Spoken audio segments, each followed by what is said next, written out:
नमस्कार मित्रांनो, भाग्य स्टेजमध्ये आपले स्वागत आहे. मित्रांनो, आज लायटर रिपेअर करणार आहेत. हा लायटर स्पार्क होत नाही आहे. फक्त हा व्हिडिओ स्टेप बाय स्टेप बघा आणि या चॅनलवर नवीन असाल तर सबस्क्राईब करा नक्की. तर जर तुमचं लायटर सारखं सारखं खराब होत असेल तर असं तुम्ही सर्व्हिसिंग घरच्या घरी करू शकता. फक्त हा व्हिडिओ स्टेप बाय स्टेप बघून घ्या आणि या चॅनलवर नवीन असाल तर सबस्क्राईब नक्की करा.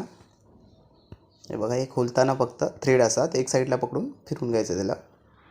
हे बघा, असं अलग अलग पार्ट्स निघणार त्यामध्ये. स्प्रिंग असते, 2 प्लास्टिकचे पार्ट्स असतात.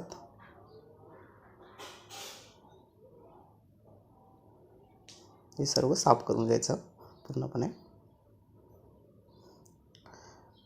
कसं आहे, आपण जेव्हा किचनमध्ये वापरत असतो तेव्हा त्यामध्ये पाणी जाते किंवा तेल जाते, त्यामुळे कसं आहे स्पार्क होत नाही. पाणी गेल्याने रस्ट पण पकडून जाते आतमध्ये. तर हे रस्ट आपल्याला आपलं पेपर, कार्ड पेपर म्हणजे आपण जे लाकूड घासायला पेपर यूज करतो ते वापरायचे. त्याच्याने घासून घ्यायचं, पूर्ण रस्ट वगैरे काढून टाकायचं, जेणेकरून ते स्पार्क निघेल असं म्हणून.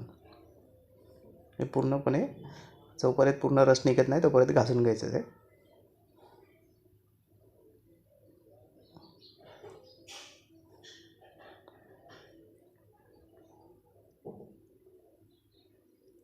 आणि समजा तेल वगैरे बसलं असेल त्याला तर आपलं कपड्याने साफ करायचं ते.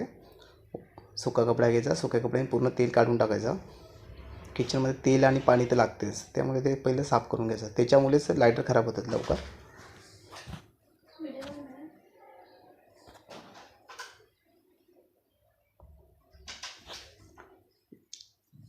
त्यानंतर आतमध्ये एक पार्ट्स असते, म्हणजे जो स्पार्क निघतो तो जॉईंट केलेला असतो आतमध्ये, तो पण साफ करून घ्यायचा.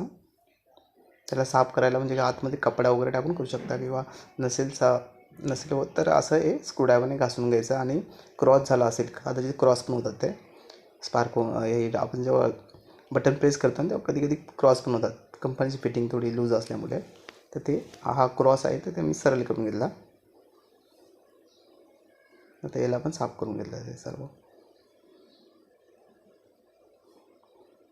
त्यानंतर हा जो पार्ट्स आहे, ज्याच्यामुळे स्पार्क होत आहे, जेव्हा हा आपटतो त्यावर, त्याच्यामुळे स्पार्क निघतो ते.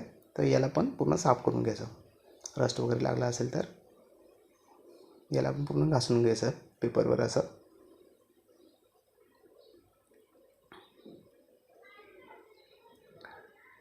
साफ झाल्यानंतर त्याला फिटिंग करावं लागेल. आता फिटिंग फक्त लक्षात ठेवायची, काढताना लक्षात ठेवायचं, किंवा हा व्हिडिओ तुम्ही सेव्ह करून ठेवा, तर तुम्हाला फिटिंग करायला जमेल. फक्त फिटिंग क्रॉस होतं कामा नये. क्रॉस झाली तर बटन प्रेस होणार नाही. हे बघा, हे परफेक्ट असं पहिलं प्रेस करून बघायचं होते की नाही, आणि त्यानंतर फिटिंग करायला घ्यायचं. क्रॉस फिटिंग असेल तर बटन दाबणार नाही, म्हणून असं टाकून द्यायचं. मित्रांनो, हा व्हिडिओ जर पसंत आला असेल तर लाईक करा, कमेंट करा, शेअर करायला विसरू नका. हे बघा, फिटिंग झालेली आहे माझी पूर्णपणे. फक्त आता हे थ्रेड बंद करायचे. थ्रेड आहेत, फक्त टाईट करून घ्यायचं.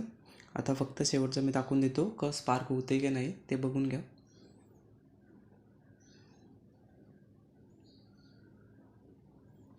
लायटर ओके झालं. आता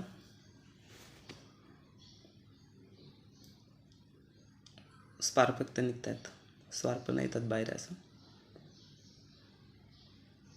थँक्यू सो मच पूर्ण व्हिडिओ बघितल्याबद्दल.